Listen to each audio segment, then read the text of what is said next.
There's a moment in the life of every institution built on tradition when one person decides that a rule is not a suggestion, that a ceremony is not decoration, that words spoken every night for 700 years actually mean something, and if they mean something, then they must be applied to everyone, even to a queen. This is that moment. It happened on a cold London evening when the Thames breathed fog up over the old stone walls and the ravens of the tower had already gone quiet in their cages.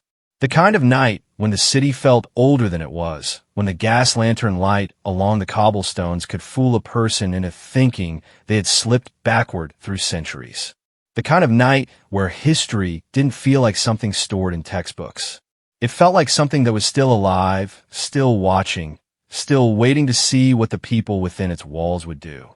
The Tower of London stands the way it has always stood, heavy, immovable, impossible. It has watched kings lose their heads. It has held queens in chains. It has listened to confessions dragged out of men who would have said anything by the end. It has also, every single night without exception, participated in a ritual so old that no one alive can say for certain exactly when it began. Historians guess at the 1300s. They point to Edward III, furious that he walked into his own fortress unchallenged one December night, and decreed that it would never happen again. Whatever the true origin, the ceremony has not stopped. Not for plague, not for fire, not for war. A German bomb knocked yeoman warders off their feet one night during World War II, and the ceremony was delayed by 30 minutes. The only time in recorded history it was not completed exactly on schedule. Every night, at precisely 7 minutes to 10, the chief yeoman warder walks out of the Bywood Tower. Red coat, Tudor bonnet, candle lantern in one hand, the king's keys in the other. He walks at a measured pace to the archway of the Bloody Tower, where an escort of 4 soldiers from the Duty Regiment Foot Guards is waiting. They fall into step. Together they move along Water Lane, toward the outer gate, locking it, then the inner gates. Then they return, and in the shadows of the Bloody Tower archway, a sentry steps forward and raises his rifle. Halt! Who comes there? The keys. Whose keys? King Charles's keys. Pass then, King Charles's keys. All's well, and all is well. All has been well by the reckoning of this ceremony for 7 centuries. The keys belong to the sovereign. The keys go back to the king's house. The night is sealed. But on this particular evening, something had changed. Not within the walls of the tower, within the walls of the country itself. A name that had once been spoken with a kind of nervous reverence, the Duke of York, had recently been stripped of the title that made it real. Prince Andrew, King Charles's younger brother, had spent years at the center of a scandal that refused to be managed. His connection to the disgraced financier Jeffrey Epstein had never been satisfactorily explained away. His television interview, the one meant to clear his name, had done something closer to the opposite. The public had watched. The public had not forgotten. And eventually the royal family, under pressure that even palace walls could not contain, had made its move. The title was gone. The style was gone. The honors were gone. The man who had once been the Duke of York was now simply Andrew Mountbatten Windsor, and his home at Royal Lodge was no longer guaranteed, and his standing at official functions was reduced to something that could not be comfortably named. The phrase Duke of York carried centuries of history in Britain. It had been given to royals of enormous standing. It had been held by the man who became George VI, before him by others. The title itself was woven into ceremony, into protocol, into the very architecture of royal life in a way that was impossible to simply delete by announcement and expect all the old patterns to stop recognizing it. And yet, the Tower had its own relationship with the Duke of York title. The Constable of the Tower, the ancient ceremonial role of the fortress's highest authority, a position that dated back to the Norman era, had for a long time been connected to the royal family in ways that overlapped with the duchy. Protocol within the Tower was its own world, governed by rules that predated most of the political structures that now surrounded it. Yeoman warders lived inside those walls. They were not civil servants in the ordinary sense. They were retired military personnel, people who had given more than 2 decades of service, people who had earned the rank of warrant officer, people who wore a uniform that looked like it belonged to a different age, because, in certain important ways, it did. The man at the center of what happened that night had served in the British Army for 22 years. He had been in places that did not make it into newspapers. He had carried out orders that required him to hold a line when holding the line was not comfortable, when other people were stepping back, when the sensible thing, the easy thing, would have been to simply let it go. He had not let things go. It was the reason he had his rank. It was the reason he was here at the Tower of London, wearing the distinctive uniform of a yeoman warder, entrusted with one of the oldest continuous military ceremonies in the world. His name was Thomas Garrick, and he was a serious man, not humorless. The warders were known for their storytelling, for their ability to hold a crowd of tourists with tales of Anne Boleyn and Thomas More and the princes in the tower who never came out. Garrick could do all of that. He could stand in a courtyard and make 30 people hold their breath with a story they had probably already heard. But underneath the performance was something harder and quieter. A man who had read the protocols. A man who had memorized not just the ceremony but the reasoning behind it. A man who understood that the words spoken at the Bloody Tower archway every night were not theater. They were tests, a declaration, a reaffirmation that authority had a source, and that source was specific. The keys belonged to the king, not to whoever showed up at the gate.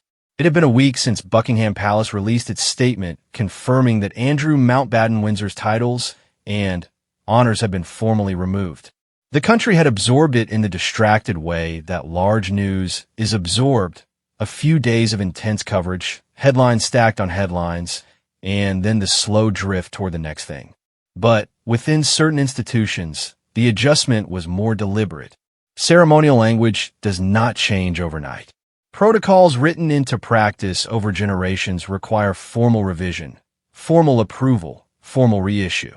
There is no informal version of 700 years of tradition. You change it properly or you do not change it at all. Garrick had been waiting for the formal revision.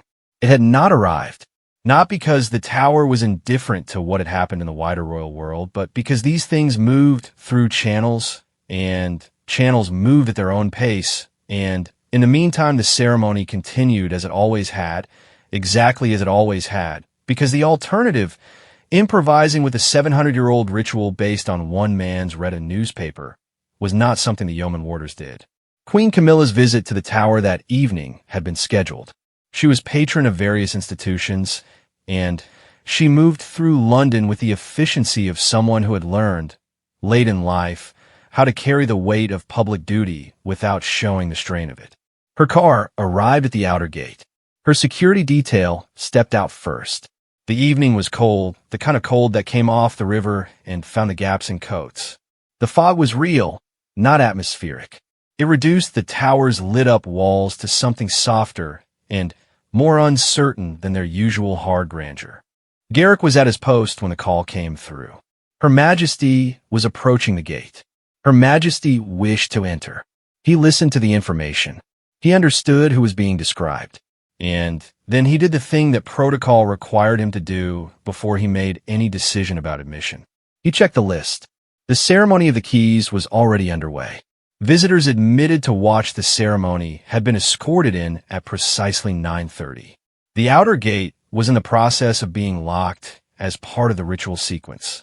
Admitting anyone, after the ceremony had begun was not a small matter. It required a very specific kind of authorization, the kind that was built into the protocols, and not the kind that could be waved away by the presence of a famous face. Her Majesty was not on the list for this evening. Her Majesty's office had not coordinated the visit through the proper channels, or if they had, that coordination had not made it to the gate where Garrick was standing with the protocols in his hands and 700 years of unbroken tradition at his back. He stood very still for a moment in the way that serious men stand still when they are about to do something that will be talked about. The security detail was looking at him the way security details look at obstacles. The fog moved against the stone. Garrick spoke. His voice was level. It was the voice of a man who had given orders in difficult places and received them in worse ones, and who understood that authority was not the same thing as volume. He said that he could not admit Her Majesty at this time. The detail looked at him. He said it again, more formally, with the language of the protocols rather than the language of conversation. The ceremony was in progress. The outer gate was being secured. Admission at this point in the ritual required authorization that had not been provided through the appropriate channels. He was sorry for the inconvenience. He was not moving. There was a pause in the fog. On the other side of that pause, inside the walls, the chief yeoman warder was continuing his walk along Water Lane with his lantern and his keys. The escort was in step. The ritual was proceeding exactly as it always had, exactly as it had every night without exception for 700 years. Halt! Who comes there? The challenge was being delivered inside the walls to the ritual party in the ancient form that it had always been delivered. Outside the walls, at the gate, Thomas Garrick was delivering a different kind of challenge. Quieter, less theatrical. No Tudor bonnet, no candle lantern, no centuries-old script. Just a man who had read the rules and was going to stand by them. Her Majesty's car sat in the cold. The security detail made calls. Word went up the chain in the way that word always goes up the chain when someone at gate says no and means it quickly and with attention that has nothing to do with the physical size of the problem and everything to do with what the problem represents. The problem was this. A yeoman warder at the Tower of London had just told the Queen of England that she could not come in. Not because he did not know who she was. Not because he was confused or reckless or making some kind of political statement. But because the ceremony was in progress, the authorization had not been provided, and the gate was in the process of being locked in the name of the king. Inside the walls, the voice that had challenged the ritual party was receiving its answer. King Charles's keys. Pass then, King Charles's keys. All's well. Outside, nothing was passing. Nothing was well. The night was just beginning. The phone calls that happen after someone at a gate says, no to a queen, do not sound the way you might imagine. They are not loud. They are not theatrical. They are clipped, precise, careful. The sound of people who understand that every word they say in the next 20 minutes may be repeated later in a room they will not be invited into, to people who will be deciding things that matter. The people making those calls know this. They speak accordingly. The first call went from the security detail to the Palace Coordination Office. The second call went from the Palace Coordination Office to someone more senior. The third call went to the tower itself, to the resident governor's office, the king's representative inside the walls, the person who in matters of this kind was the final word on what happened behind those gates after hours. The fourth call went to Thomas Garrick's superior. Garrick was aware that calls were being made. He was standing at his post. He was not making calls. He had said what he needed to say. The protocols did not require him to keep saying it. He had stated his position. He was holding it. These were not separate actions for a man like Garrick. They were the same action, expressed in two different modes. The fog continued. The Thames continued. Inside the walls, the last post had been sounded, that clean, bright bugle note that had ended the ceremony on the stroke of 10 for almost 2 centuries. The visitors who had been admitted at 9:30 were being escorted to the exit. The chief yeoman warder had delivered the keys to the king's house. The night was sealed, as it was sealed every night, properly, by the numbers in the order that the ritual required. Outside, the sealing was of a different and more complicated kind. The resident governor's office had been reached. A senior figure within the tower's administration was now involved. The question being put to this figure, in the careful language of people who understood the stakes, was essentially this. The queen is at the gate. One of your warders has refused to let her in. What do you want us to do about it? The resident governor, the king's representative, the person who in the tower's medieval hierarchy occupied the role closest to what would once have been called the constable, understood immediately what kind of situation this was. Not a crisis, a test. The Tower of London did not have crises in the ordinary sense of the word. It had situations that required a precise understanding of which tradition took precedence over which other tradition, and in what order, and why. This was his area. This was, in fact, exactly his area. He asked the right questions. He asked them in the right order. Was the ceremony still in progress when the Queen arrived at the gate? It was. Had the Queen's visit been coordinated through the proper channels, the channels that would have allowed admission after the ceremony began? It had not. Had the warder at the gate followed the protocols as written? He had. There was a silence on the line that lasted exactly as long as it needed to last. Then, the resident governor said what the protocols required him to say, which was that Warder Garrick had acted correctly and that the situation would now be managed through proper channels and that Her Majesty would be made comfortable and informed of the delay and that the appropriate arrangements would be made for her to enter the tower at the appropriate time, in the appropriate manner, with the appropriate documentation. Which meant, not tonight. Not like this. The call that came down to Garrick's position was brief. He had acted correctly. He was to remain at his post. Someone from the administrative side would handle the communication with Her Majesty's security detail. Garrick received this information in the same way he had received most of the significant information in his life, without visible reaction. He had not expected to be told he was wrong. He had also not expected to feel particularly satisfied about being told he was right. He had done the thing that the protocol required. The fact that the protocol had been upheld was not remarkable. It was the point.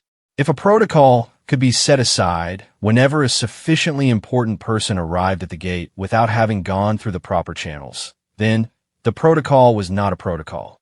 It was a suggestion dressed up in ceremony clothes. And the ceremony at the Tower of London was not a suggestion. Inside the warm interior of what passed for administrative comfort at the tower, the buildings within the walls that housed offices, residences, the daily working life of a place that was simultaneously an ancient fortress and a modern heritage site, the wheels were turning. Someone was drafting a communication. Someone else was making an apology that would be worded very carefully, in language that acknowledged the inconvenience without conceding that the gate should have been opened. Someone was probably already writing the internal report that would document the evening's events in the bloodless, procedural language that institutions use to turn dramatic moments into manageable records. In Her Majesty's car, outside the gate, the situation was being absorbed. Camilla was not an impulsive woman. She had spent too many years navigating spaces that did not entirely welcome her, too many years learning to read rooms and manage reactions, to be someone who lost composure when a gate did not open on her schedule. She had arrived in public life after decades of being the subject of judgment that was frequently harsh and occasionally vicious, and she had survived it by developing the kind of patience that is not the same thing as passivity. She was not passive, but she understood that some situations required waiting. She was also, by all accounts, someone who grasped the significance of what had just happened better than many of the people scrambling around her. Because here is what had happened, at its core. A yeoman warder at the Tower of London had maintained a 700-year-old protocol in the face of royal pressure. Not because he was making a statement, not because he was trying to prove a point, not because he had any particular feeling about her personally, but because the protocol existed and he had taken it seriously. The ceremony had been in progress. The keys had been secured. The gate had been locked. The fact that it had been locked in the name of King Charles's keys, and not in the name of some lesser authority, meant that even the person who was married to King Charles did not have automatic access to the moment when those keys were in use. There was, underneath the inconvenience of a cold car and a delayed entry, something that a person with Camilla's particular relationship to protocol might have recognized as a kind of respect. The tower was not bending for anyone. It had not bent for 7 centuries. It was not going to bend tonight because a car with a flag on it arrived at the gate. The administrative communication arrived at the security detail. The language was apologetic. The explanation was clear. The path forward was outlined. A proper coordination through the palace liaison office. A scheduling of the visit for an appropriate time. Assurances that Her Majesty was valued and welcome, and that this was in no way a reflection of anything except the protocols of the ceremony itself. The security detail relayed this to the appropriate people inside the car. The car, after a few minutes, turned around. The tower's outer gate remained closed. The lantern had been extinguished inside.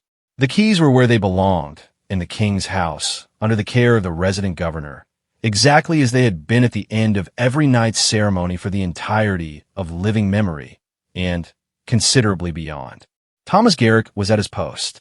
He would be at his post until his shift ended. He would hand off to the next warder with the same brevity that every warder used when handing off. A short record of the evening's events. Nothing dramatized. The protocols did not call for drama. They called for precision and consistency, and both had been delivered. But things do not stay inside institutions. They never do. The people who had been on those phone calls had said careful words in careful language, and careful language in careful mouths sometimes finds its way out of those mouths when the pressure of holding it in becomes too much, or when a journalist asks the right question in the right corridor at the right moment. By the following morning, the story had moved. Not loudly, not as a headline, but in the way that stories about protocol and royal access and ceremony tend to move in Britain, through conversation, through the people who were there, through the quiet networks that have always carried the real news before it becomes official news. And the story that moved was not simply that a warder had turned away the queen. The story that moved was the phrase that had been used or attributed to have been used, the explanation offered when the question had been asked inside the tower about the basis on which the entry had been refused. The explanation that connected what had happened at the gate to something larger, something that the country had been processing for months, something about a title that no longer existed, and a name that had lost its standing, and a ceremony that was 100 times older than the drama that surrounded it. The phrase, as it circulated, was something like this: "The keys belong to the Duke of York no more." It was probably not said exactly like that. These things rarely are. The actual words, whatever they were likely more procedural, more anchored in the specific language of the protocols. But the meaning, as it traveled, as it passed from person to person and grew slightly more shaped with each telling, captured something that the procedural language could not. The title was gone. The honors were stripped. The man who had once held the duchies standing in the ceremonial world of the tower, the connection between the Duchy of York and certain aspects of the tower's protocol that had existed in various forms for generations. That man no longer held that standing. And in a place where standing was not a social concept, but a formal one, inscribed in documents and reviewed by people who spent their careers understanding exactly what inscribed documents meant, the absence of that standing had consequences. The keys went to the king's house every night. They went in the name of the king, not in the name of anyone who had once held a title and no longer did. The ceremony did not know how to make exceptions for people who used to be important. It only knew how to recognize authority as it currently existed. And on this night, when all of it had collided at a cold gate by the Thames, the ceremony had done exactly what it had always done. It had held.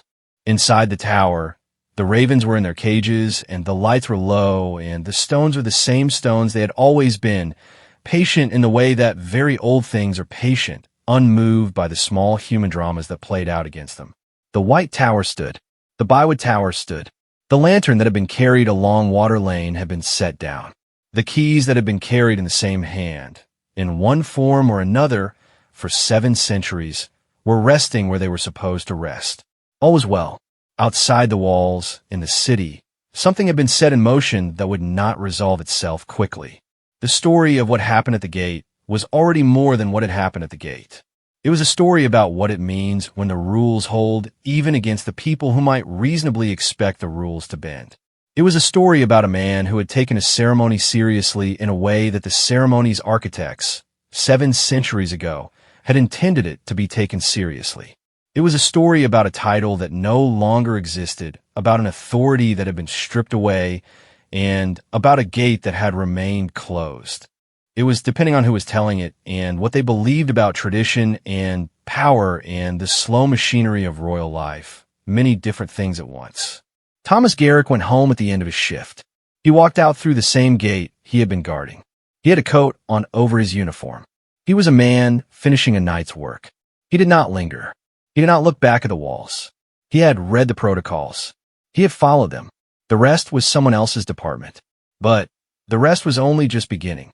Because in the days that followed, when the story finished its quiet movement through the networks and arrived at the point where it could no longer be kept quiet, the questions that started being asked were not small questions. They were the kind of questions that pulled at the threads of things, at the relationship between ceremony and law, between tradition and accountability, between the old world that the tower represented and the very new and very uncomfortable world that the royal family was trying to navigate in real time. Who had authorized the visit? Why had the proper channels not been used? Was this an oversight, or was it something else? An assumption that the usual rules would not apply, that the presence of a queen consort would open a gate that the ceremony required to be closed? And underneath all of that, the question that nobody was asking out loud, but that sat in the center of every other question like a stone in a river. Was the gate that stayed closed about the ceremony? Or was it about the man who used to be the Duke of York, arrested now on suspicion of misconduct in public office, connected to a scandal that had followed the royal family for years, stripped of his title and his standing and his place in the formal machinery of royal life? Were the keys really about the keys? The tower did not answer questions. It had never answered questions. It had simply stood and locked its gates at 10 o'clock and waited for morning. Morning was coming. The British public has a particular relationship with defiance. It does not celebrate loudly. It does not make speeches. It watches. It listens. It makes its assessments in the private registers of kitchen table conversation and pub talk and the kind of quiet head nodding that means something has landed.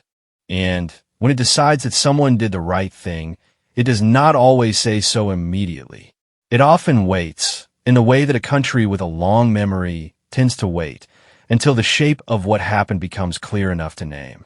The shape of what happened at the Tower Gate took about 4 days to become clear. It started with a single paragraph in a news digest. Not a front-page story, not a breaking alert, but the kind of item that gets placed third or fourth in a morning newsletter, the kind that serious readers notice and forward to other serious readers. The paragraph described the incident in careful language. It did not use Garrick's name. It described a warder, a queen, a gate, a ceremony in progress, the protocols that had been followed, the outcome. By the afternoon of that day, it was no longer a paragraph in a newsletter. The reason it grew was not the incident itself. Incidents at royal gates are not unusual. The protocols of the tower are complex, and they catch people, tourists, officials, even well-connected visitors in their teeth regularly. What made this incident different was the layer underneath it, the phrase that had been attributed, the explanation that had connected the refusal to the strip title and the disgraced duke and the question that had been sitting at the center of royal life for years. The keys belonged to the Duke of York no more. Once that phrase began to circulate, and it circulated first through the spaces where people who follow royal affairs closely spend their time, then outward into the broader conversation. It changed the texture of the story completely, because it was not a neutral phrase. It carried weight. It carried the full weight of what the country had been processing in relation to Andrew Mountbatten Windsor, his arrest on suspicion of misconduct in public office, his long connection to the Epstein scandal, his stripped title, his reduced standing, his continued residence in Royal Lodge under conditions that had been the subject of significant dispute. All of that weight compressed into a sentence about a gate and a set of keys and a ceremony older than the printing press. The public response was not simple. It was never going to be simple. Nothing in the vicinity of the British royal family in this period was simple. There was one reaction that could be described as straightforward admiration. A yeoman warder had held to the protocols. He had not made exceptions for rank or proximity to power. He had done his job, exactly his job, in the way his job was designed to be done, in a tradition that was 700 years old and had earned its continuity by never making exceptions. People who believed in institutions, in the idea that institutions derive their meaning from consistency, that a ceremony which bends for convenience is no longer a ceremony, but a performance, found in Garrick's stand something that felt increasingly rare. The sense that someone had simply held a line because the line was real. There was another reaction, more complicated, that had to do with the specific context. The connection between the refusal and the Duke of your question, whether Garrick had consciously or unconsciously linked the two, whether the phrase attributed to him was a direct statement about Andrew's strip title or a more general observation about protocol. This became the subject of significant discussion. Because if it was the former, if a yeoman warder at the Tower of London had used the ceremonial protocols as a vehicle for making a statement about a disgraced royal, then the situation was more fraught. Institutions that speak through ceremony do not typically use that speech to make political points. The Tower's neutrality, its independence from the daily drama of royal politics, was part of what gave its traditions their weight. Garrick himself did not speak publicly. Yeoman warders do not give interviews. They are not civil servants in the ordinary sense, but they are bound by the particular discretion of people who live and work inside an institution of that kind, who understand that their value is inseparable from their silence, and who have no interest in becoming the story when the story is supposed to be the ceremony. But the questions around him did not require his participation to keep moving. The palace made a statement. It was the kind of statement that Buckingham Palace makes when it is trying to manage something that it would prefer had not happened, while simultaneously not admitting that anything was wrong. It expressed appreciation for the Tower's adherence to its protocols. It acknowledged that the visit had not been coordinated through the correct channels. Careful language, the passive voice doing a great deal of work, and it expressed Her Majesty's understanding of the necessity of those protocols and her intention to arrange a properly coordinated visit in the future. Read one way, it was a statement that fully vindicated Garrick. The palace was not contesting the refusal. The palace was not claiming that the gate should have been opened. The palace was conceding, in its careful language, that the protocols were correct and that the failure to use the proper channels was on the palace's side, not the Tower's. Read another way, it was a statement that raised its own questions. If the visit had not been coordinated through the correct channels, why not? The palace coordination machinery that handles visits of this kind is not a small or casual operation.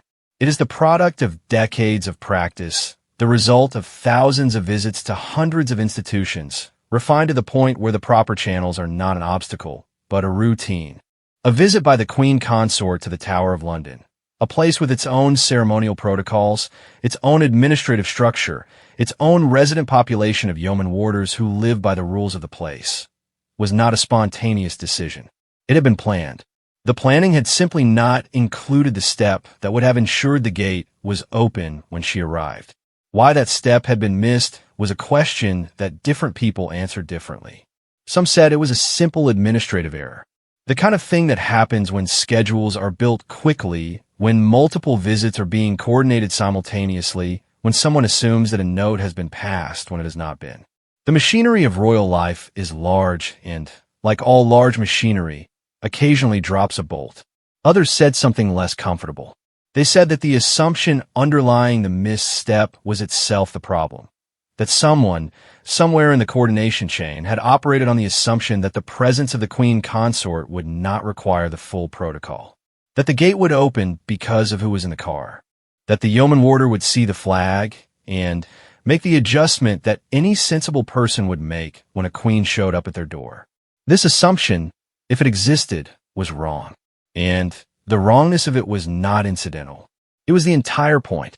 The Tower of London does not operate on assumptions about who will and will not be accommodated. It operates on protocols. The protocols are written. They are reviewed. They are applied without regard to the distinction between people who are accustomed to doors opening for them and people who are not. The ceremony does not know that distinction. The ceremony knows the king's keys and the time and the sequence and the gate. Everything else is outside its scope. Thomas Garrick had understood this. He had understood it because he had read the protocols and taken them seriously in the way that a man who has given 22 years to military service tends to take written rules seriously, because he has seen what happens in the field when written rules are treated as approximate. He had understood it because the ceremony he was helping to maintain was not merely a performance, but a proof, a nightly demonstration that some things do not bend, that some commitments are kept regardless of circumstances, that the words spoken at the Bloody Tower archway mean exactly what they say. King Charles's keys. Not the Queen Consort's keys. Not the keys of whoever happened to be in the car with the flag. The King's keys. Secured in the name of the King. Subject to the King's protocols. Applied without exception. The Duke of Your connection continued to work through the public conversation in ways that were not entirely within anyone's control. The timing was unavoidable. Andrew Mountbatten-Windsor had been arrested on suspicion of misconduct in public office on the morning of his 66th birthday. The arrest had sent waves through the royal family that had not settled. King Charles had released a statement expressing deep concern. The former Duke had retained a legal team. The investigation was active. The questions about what he had shared, with whom, and when were questions that had not yet been answered and showed no signs of being answered quickly. Against this backdrop, the image of a gate staying closed, a gate that carried in its name and its ritual the shadow of a title that no longer existed, a title that had once been held by a man now under arrest, a title whose stripping had been one of the more visible acts in the royal family's attempt to distance itself from that man's disgrace. This image did not stay purely ceremonial. It became part of a larger picture that the country was assembling, piece by piece, about what accountability looked like when it finally arrived and what it looked like when it was still incomplete. Some people said, the gate was held because the protocols were correct and nothing more. Some people said, the gate was held because something has finally shifted, because the old assumptions about who the rules apply to are being revised in real time. Because even in a 700-year-old fortress on the Thames, the shadow of a disgraced duke now falls differently than it once did. Both of these things could be true simultaneously. They often are. In the weeks that followed, two things happened that gave the story a kind of resolution, though not the resolution that anyone had designed or predicted. The first was that Queen Camilla's office arranged a properly coordinated visit to the tower. She came on a Tuesday afternoon, in daylight, with the paperwork complete, welcomed by the chief yeoman warder, and given a tour that included the crown jewels exhibition and a walk along water lane. She was gracious. The warders were professional. The visit was photographed and reported, and it said, without anyone needing to say it directly, that the system had worked exactly as it was supposed to work. An attempt at an informal visit had been correctly refused. A formal visit had been properly arranged and welcomed. The protocol had been upheld on both ends. The second was that Thomas Garrick was quietly mentioned in an internal tower commendation. Not a public award, not a ceremony, not anything that required him to stand somewhere and be recognized. A note in a file. The language of institutional acknowledgement, which is its own form of very serious statement for the people who understand how to read it. He continued his shifts. He continued his storytelling in the courtyards. He continued to do the thing that the yeoman warders have always done, which is to inhabit the tower's history without becoming distant from it, to wear a uniform that looks like another century without losing sight of the one they are standing in. The ceremony continued every night. 7 minutes to 10. Red coat, Tudor bonnet, candle lantern, the King's keys, water lane, the outer gate, the inner gates, the escort and step, the challenge in the shadows of the Bloody Tower archway. Halt! Who comes there? The keys. Whose keys? King Charles's keys. The answer had not changed. The answer had never changed. Whatever had changed around it. The title stripped, the dukes disgraced, the questions unresolved, the gates held closed against cars with flags. The answer at the center of the ceremony was the same as it had always been. The keys belonged to the king. They had always belonged to the king. The tower had simply made sure that everyone remembered it. All was well. The gate was locked. The night was sealed. And in the morning, London would wake up, and the ravens would shift in their cages, and the tourists would come, and the yeoman warders would put on their uniforms and do their storytelling, and the city would move around the old walls the way it always had, neither noticing nor ignoring them, carrying on with the 10,000 urgent things that fill ordinary days in a city this old and this complicated and this alive.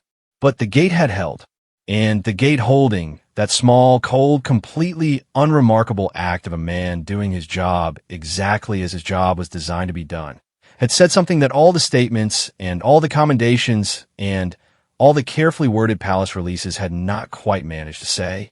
Some things do not bend. Not for rank. Not for familiarity. Not for the assumption that a particular car carries a particular permission. The ceremony was older than the assumption. The ceremony would outlast the assumption. The ceremony had always simply been the ceremony. A door locked, a challenge issued, a name spoken, a gate held, and it would remain so night after night until the last lantern was lit and the last key turned and the last voice in the shadows asked the only question it had ever known how to ask. Whose keys? The king's. Past then, all's well.